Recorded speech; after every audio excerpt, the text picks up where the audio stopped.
কোথায় থেকে শপিং করলাম আর আমার পছন্দের কোন জায়গাটা আমার জামাইকে দেখালাম তা নিয়ে থাকছে আজকের ব্লগ। হ্যালো সবাইকে, কেমন আছেন সবাই? আমার নতুন আরেকটি ভিডিওতে আপনাদেরকে স্বাগতম জানাচ্ছি। আজকে সকালে ঘুম থেকে উঠলাম 7টায়। প্রতিদিন আমার ঘুম ভাঙার পর আমার মেয়ের সুন্দরভাবে ঘুমানোটা দেখলে আমার মনটা শান্তিতে ভরে যায়। তারপর উঠে ফ্রেশ হয়ে এসে দেখি মা কিচেনে। তারপর মাকে নাস্তা বানানোর কাজে সাহায্য করলাম। এর মাঝে আমার মেয়ে উঠে গেল। ঘুম থেকে তাকে তুলে তাকে ফ্রেশ করিয়ে দিয়ে তার জন্য নাস্তা রেডি করলাম এবং তাকে খাওয়ানোর জন্য বসে গেলাম। এখন আমার মেয়েকে নাস্তা খাওয়াচ্ছি। আমার মেয়েকে নাস্তা খাওয়ানো মানেই সারাদিনের যত গল্প আছে সবগুলো একসাথে তাকে বলতে হয়। গল্প বলতে বলতে তাকে খাওয়াইতে হয়। মেয়ের খাওয়া শেষ এবং মেয়ের বাবাও খেয়ে নিল। তারপর আমি বসে গেলাম আমার ব্রেকফাস্ট নিয়ে এবং আমি আমার ব্রেকফাস্টে শেষ করে দুপুরের কাজগুলো শেষ করে মা বোনের কাছে আমার মেয়েকে রেখে আমরা বিকেলে বাহির হলাম কিছু শপিং করার উদ্দেশ্যে। তবে আজকের শপিং করেছি শুধুমাত্র আমার জামাইয়ের জন্য। তাই প্রথমেই আমরা চলে গেলাম নিউ মার্কেটে।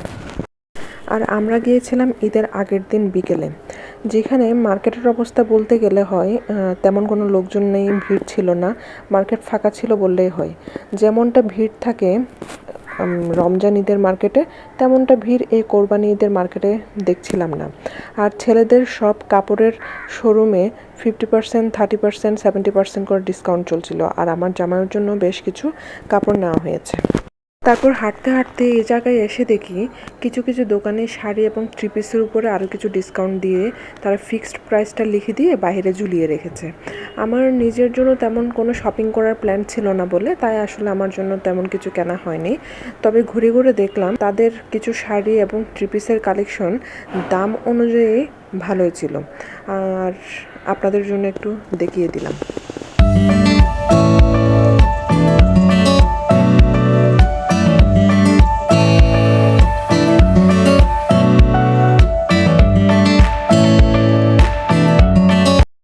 চলেন এখন আপনাদেরকে নিয়ে যাই নিউ মার্কেটের সব থেকে সুন্দর জায়গাটা।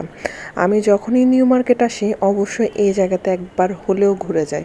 চট্টগ্রামের আসলে কোনো মার্কেটে এমন কোনো নার্সারির সুন্দর ব্যবস্থা আছে কি না আমার মনে হয় না। যে কারোরই এই জায়গায় আসলে ক্লান্তির নিমিষে দূর হয়ে যাবে। আমার ভালো লাগার জায়গাটা আপনাদের সাথেও একটু শেয়ার করলাম।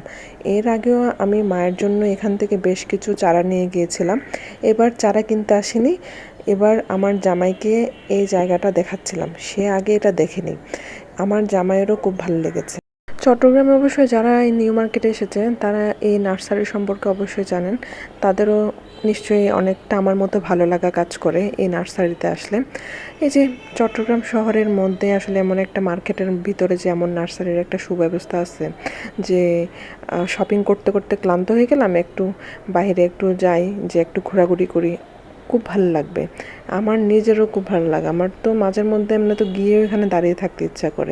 তবে আরও বেশি ভালো লাগছিল আমার ভালো লাগার জায়গাটা আমার জামাইয়ের সাথে শেয়ার করতে পেরেছি এবং তারও খুব পছন্দ হয়েছে। এই জন্য ভালো লাগাটা না দ্বিগুণ হয়ে গিয়েছে। তারপর আমরা নিউ মার্কেট থেকে সোজা বাহির হয়ে যাই। বাহির হয়ে আমরা চলে যাই একটা কার্পেটের দোকানে এবং সেই কার্পেটের দোকানে গিয়ে আমরা কিছু কার্পেট এবং কিছু পাপোশ খুঁজছিলাম। এগুলো দেখতে দেখতে দুইটা শতরঞ্জি কিনে ফেললাম। দুইটা শতরঞ্জি কিনে তারপর জামাইকে বললাম যে আমার খুব খিদে লেগেছে, আমি কিছু খাবো। তারপর সে জিজ্ঞেস করলো যে তুমি কি খাবে? আমি বললাম নান রুটি খেতে ইচ্ছে করছে। তারপর ছোট্ট একটি চায়ের দোকানে গিয়ে সেখানে আমরা নান রুটি আর চা অর্ডার করলাম। আমার নান রুটি খেতে বেশ লাগে। আমার জামাইয়ের অবশ্য নান রুটি তেমন পছন্দ না, তাই সে শুধু খালি চা খেয়েছে। আর চট্টগ্রামের মানুষজন তো জানে এটার ফিলিংস কেমন, যে নান রুটি বা পরোটা চায়ের মধ্যে চুবিয়ে চুবিয়ে খাওয়ার মজাটা না সেই, এটা শুধুমাত্র চট্টগ্রামের মানুষজনই বুঝতে পারে। তো আজ এ পর্যন্ত। ভিডিওটি কেমন লেগেছে জানাবেন। আর ভিডিওটি দেখার জন্য ধন্যবাদ সবাইকে। ভালো থাকবেন সবাই।